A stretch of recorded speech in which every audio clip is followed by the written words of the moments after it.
So it's a beautiful night. I'm not sure you're gonna be able to see much. Full moon. Maybe you can see Venus above the moon. Some trees. It's cold, it's chilly. Fall is hitting. It's landed. So I wanted to talk about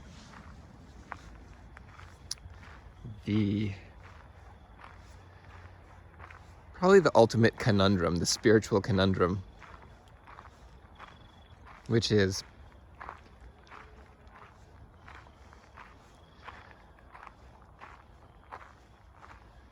I guess it's what you would define as ego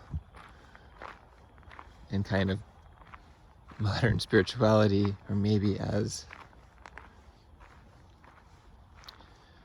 dukkha or tanha or suffering or unsatisfactoriness in Buddhism, or illusion, or what is this difficulty that humans seem to have?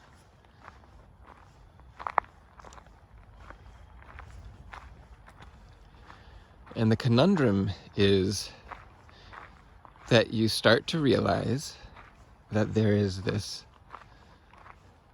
what we call ego, but it's really a process, right? It's thoughts and feelings sequencing and kind of creating a spin or a vortex that talks about a self, I, me, what I want and don't want. But it's built upon, its kind of core is that something's not okay. Or it's just kind of resistance. It's kind of a no to now. It's a rejection of this. It doesn't want this, it doesn't want here, it doesn't want now. Maybe overtly, maybe subtly. It's that the subtle form is, well, what am I going to do now? As if you need to do something. As if now is not okay unless you do something. I wonder what I'm going to do. Maybe I should. And it starts seeking as if it needs to get out of here. It can't be here. And you might notice that if you're identified with that, you never really feel like you can just be here. Because this process needs the focus of not being here, of not this, to continue. If you're fully here, this process just falls. It has no, it needs its momentum. And it's kind of amazing because you are already always here. You're always here, but this process generates this discomfort with being here that is always trying to get somewhere else. And so many people, most people, for their entire lives, spend their lives trying to get somewhere else. And sometimes landing at where they think they want for brief moments, but they become dissatisfying very quickly because those brief moments are overtaken by this kind of compulsive, you could even call it an addiction to this, not now, not this, not now, something else. I want something else. There's got to be something better. What am I going to do now? And even those kind of spacey thoughts, those little, like you imagine talking to someone tomorrow and what you want to say to them, even if it's not a problem, even if it's fun, what's happening is you're generating something that's not now. You're still leaving now to generate a false self, a construction, a thought of self, and then you're having a kind of body emotional experience based on this virtual reality show that your mind is projecting. It's still continuously, always working to not be here. And then it goes into the past and remembers this happened and that happened, and it talks about that, and it narrates, and it has opinions. The whole movement is to not be here. Not now. Not this. Not this here now.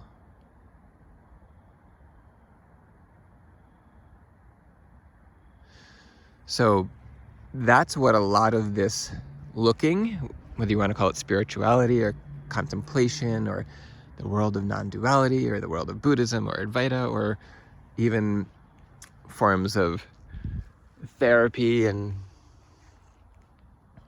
self-looking, inquiry, self-exploration.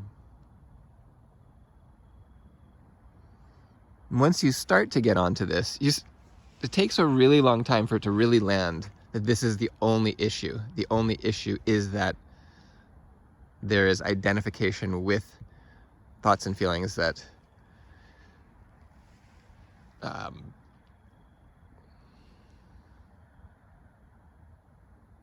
say that there is something wrong.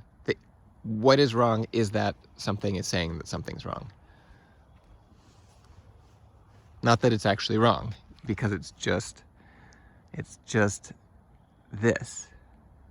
It's not other. But the only way to enter this kind of illusion of dissatisfaction is to identify with this process of thoughts and feelings. And again, it's like, who's identifying? It's not like there's a you and this. It's all seamless. And still, there is this experience of collapsing into this fiction of yourself, of the world, of everything. This narration as if it's real. You know, the simple way to check if there's actually a problem is reality is already here. Whether you think about it, whether you use language, whether you think about it or not, reality already is. Reality is right here, right now. If you can't use language or words, if you can't think in this kind of cognitive way, can you find a problem? Is there actually a problem here without thinking? Because reality is already here. So sense into reality without that cognitive filter.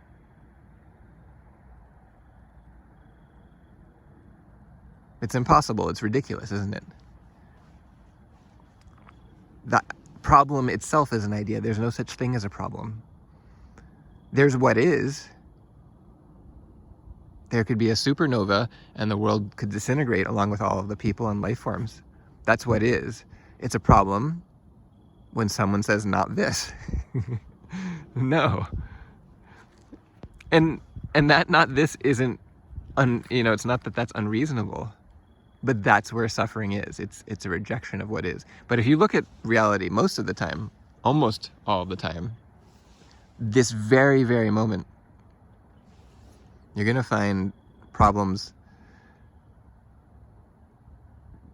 aren't there. And if there is a problem, it actually is already done, because you've already, by the time you're thinking about it, it's past. So the conundrum that I wanted to talk about to start off is, once you really get onto this and you're like, all right, so let's see.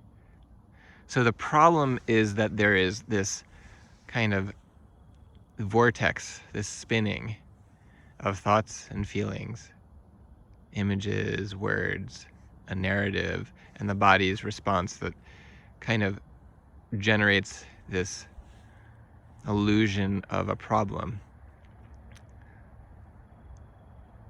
Then what do I do about that? But you see how that's a conundrum, because the state is, what do I do? The state is, this isn't okay. And then if the approach is, well, this problem generating, this isn't okayness isn't okay, then we're just right back in the same state of being. There's something that's not okay.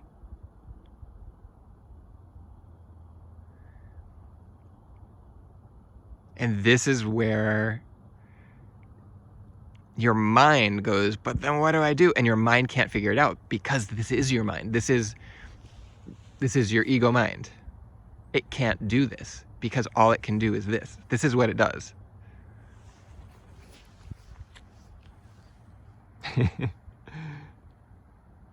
But when you come to this point, you're actually at a really fertile. You're right there. You're right at the ground. You're right at the cusp of this. Because you start to realize anything I try to do about it is it. So again, anything I try to do about it is it. Anything I try to do about anything is it. Try to do about meaning anything that I perceive as a problem and then engage in. And problem can be really light. It can be like, oh, I want a new pair of pants. I wonder which pair of pants I should have. Let's go look. That can just as much be kind of a problem. It's a light problem, but it's like, I need to solve this. I need to figure this out. You can also choose a pair of pants without it having that signature. It is possible. It does. So this isn't necessary. This whole problematic thing isn't necessary. And then you actually get kind of discerning mind, which can actually see difference. It can be a filter that helps make a choice. Like, do I want to walk to the right or do I want to walk to the left? Or, oh look, these 3 pairs of pants, for some reason I prefer this one.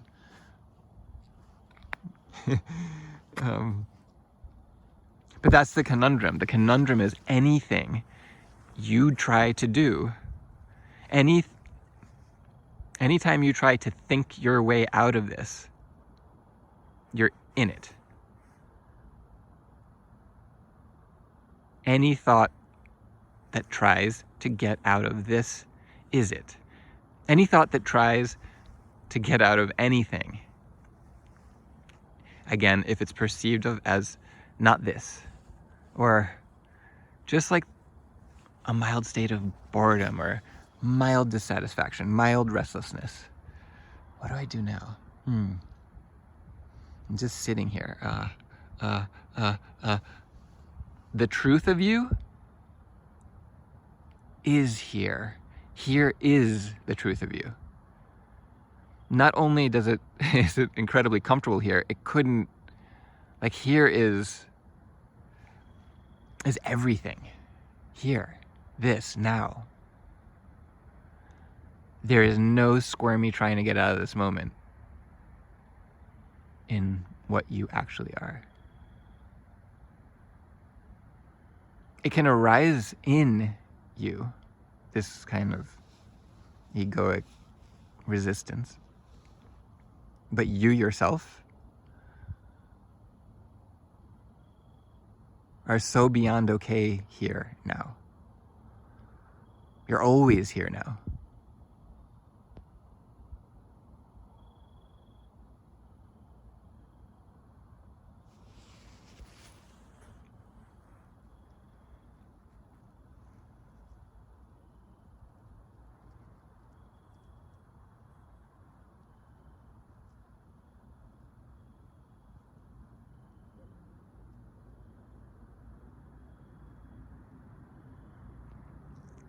And you can feel the system try to grasp onto something, some way to get out of here.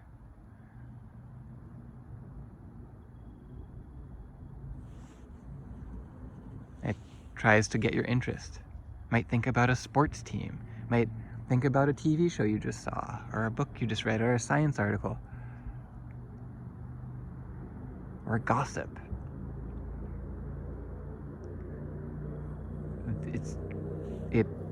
The attention, it pulls the attention. There is no it.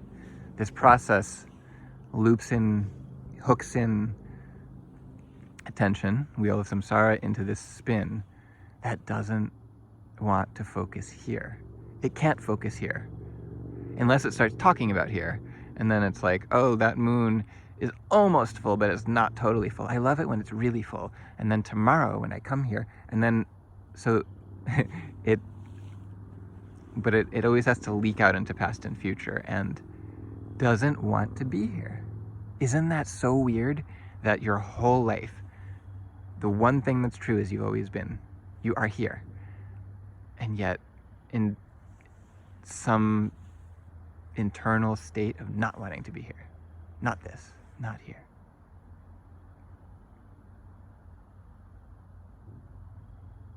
It's not true. Or you can ask yourself, is it really true?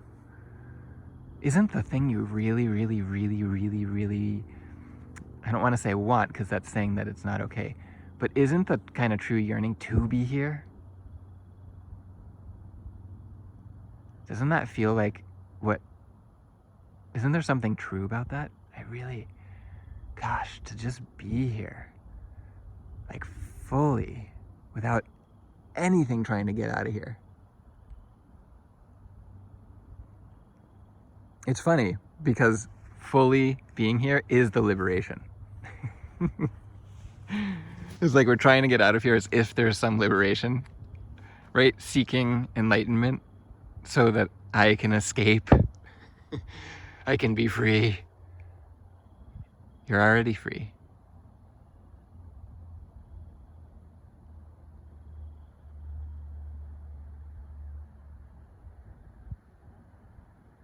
You're always already free. All right.